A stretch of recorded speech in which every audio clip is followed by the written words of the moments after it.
Welcome back to the Delaware Way. How are black women doing in Delaware? Well, there's some brand new research on that. We'll talk about that and the people that did the research with Raye Jones Avery, who is the president of the National Coalition of 100 Black Women, Delaware chapter, and Kimberly Chambers. Thank you so much for being here. I see you're holding the research. We'll get to that in 1 second. First, tell me about your organization.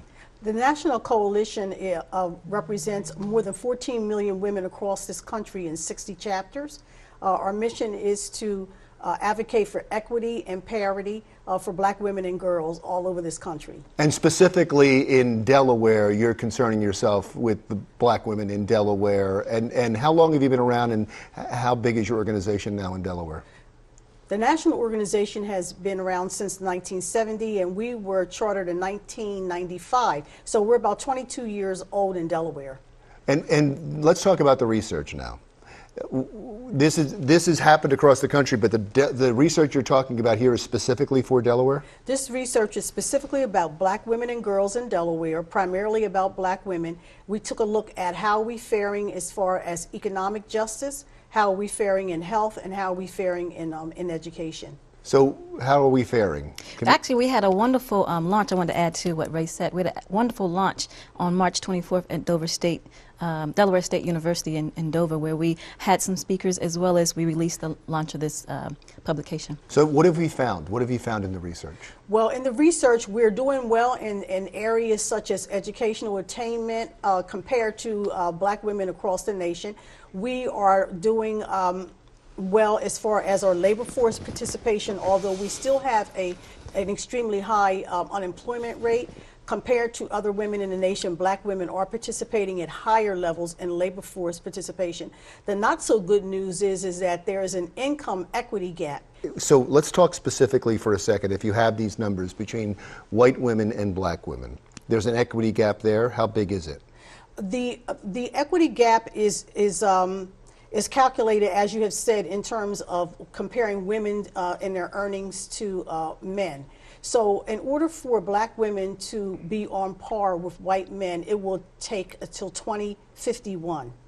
Oh, okay, but that's women and men. Yes, I understand the question that you're asking. I was just wondering if black women are falling behind with white women, or they're in the same spot. Absolutely. I can't give you the specific number, but white women do earn, on average, more when there are comparable levels of education and comparable levels of experience in the workforce. White women still earn more than black women. Yeah. So research without a next step, without a reason for the research, is useless. Mm-hmm. Because then it just lays there and you go, and then you move on. There has to be something else, right? There has to be a plan with this. Yes. What is it? Kim, why don't you talk about some of our next steps?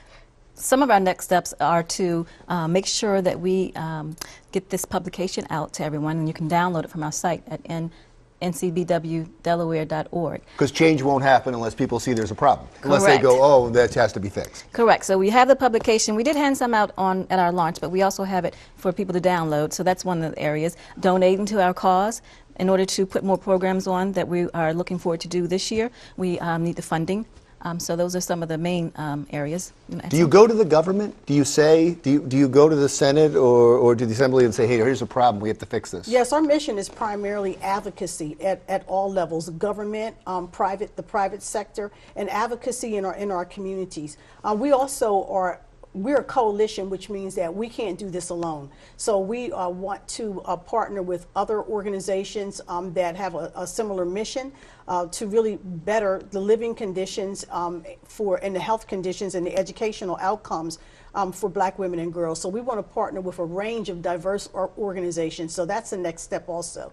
What do we have in common, and how can we make more progress together? Kimberly, you said a couple of things a moment ago that I think we need some details on. You said people can download this and people can also contribute. Where do they go for that? Absolutely. They can download it from our site, ncbwde.org.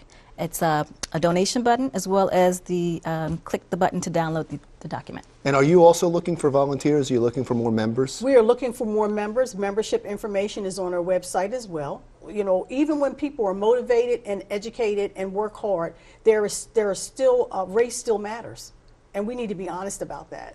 Well, thank you both for coming in. I really appreciate it. Raye Jones Avery is the president of the National Coalition of 100 Black Women, the Delaware chapter, and Kimberly Chambers is the communications chair. When we come back, the fight to help literacy in Delaware. We'll talk about it when the Delaware Way continues.